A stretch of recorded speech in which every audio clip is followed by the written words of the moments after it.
तमिलनाडु की राजनीति में बुधवार को बड़ा घटनाक्रम देखने को मिला। विधानसभा में विश्वास मत हासिल करने के कुछ ही घंटों बाद मुख्यमंत्री और टीवी के प्रमुख सी जोसेफ विजय ने केंद्र सरकार पर निशाना साधते हुए राष्ट्रीय पात्रता सह प्रवेश परीक्षा यानी नीट को समाप्त करने की मांग दोहराई। उन्होंने कहा कि बार बार पेपर लीक और परीक्षा रद्द होने की घटनाओं ने लाखों छात्रों के भविष्य की अनिश्चितता में डाल दिया है। विजय ने केंद्र की नेशनल टेस्टिंग एजेंसी की कार्यप्रणाली पर भी सवाल उठाते हुए राज्य को मेडिकल सीटों में प्रवेश का अधिकार वापस देने की मांग की है। मुख्यमंत्री विजय ने कहा कि मौजूदा व्यवस्था छात्रों के साथ न्याय नहीं कर रही है। उन्होंने जोर देकर कहा कि मेडिकल कॉलेजों में प्रवेश के लिए राज्यों को 12वीं बोर्ड परीक्षा के अंकों के आधार पर दाखिले की अनुमति दी जानी चाहिए।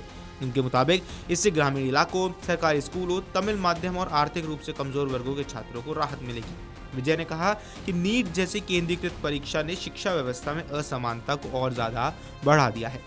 अब विजय ने आगे कहा कि हालिया विवाद ने एक बार फिर साबित किया है कि राष्ट्रीय स्तर पर परीक्षाओं की विश्वसनीयता पर गंभीर सवाल खड़े हुए हैं। इस साल 3 मई को देश भर में 5432 परीक्षा केंद्रों पर नीट यूजी परीक्षा आयोजित की गई। तमिलनाडु के 31 शहरों में ये परीक्षा करवाई गई। इस परीक्षा में 22 लाख से ज्यादा छात्र शामिल हुए थे, जिनमें से लगभग 1.4 लाख छात्र तमिलनाडु से थे। अब मुख्यमंत्री ने कहा कि इतने बड़े स्तर पर परीक्षा आयोजित करने के बावजूद उसकी सुरक्षा और गोपनीयता बनाए रखने में एजेंसियां विफल रही। जांच एजेंसियों द्वारा पेपर लीक के आरोपों की जांच के बाद केंद्र सरकार की मंजूरी से परीक्षा को रद्द करना पड़ा। अब पूरे मामले की जांच सेंट्रल ब्यूरो ऑफ इन्वेस्टिगेशन यानी सीबीआई को सौंप दी गई है। विजय ने कहा कि परीक्षा रद्द होने के कारण लाखों छात्रों की महीनों की मेहनत और सपने प्रभावित हुए हैं। उन्होंने कहा कि कई छात्र मानसिक तनाव और निराशा का सामना कर रहे हैं। अब विजय ने अपने बयान में कहा कि ये पहली बार नहीं है जब नीट परीक्षा विवादों में घिरी हो। उन्होंने याद दिलाया कि वर्ष 2024 में भी पेपर लीक के मामले सामने आए थे। उस समय 6 राज्यों में प्राथमिकी दर्ज की गई थी और बाद में जांच सीबीआई को सौंपी गई थी। सुप्रीम कोर्ट के हस्तक्षेप के बाद केंद्र सरकार ने सुधार के लिए एक उच्च स्तरीय विशेषज्ञ समिति का गठन किया था।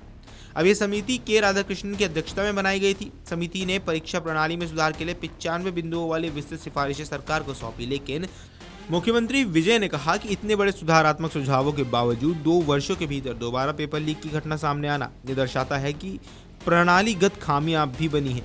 उन्होंने सवाल उठाया कि यदि बार बार सुधारों की बात होने के बावजूद पेपर लीक नहीं रुक रहा तो छात्रों को ऐसी परीक्षा प्रणाली के भरोसे क्यों छोड़ा जा रहा है।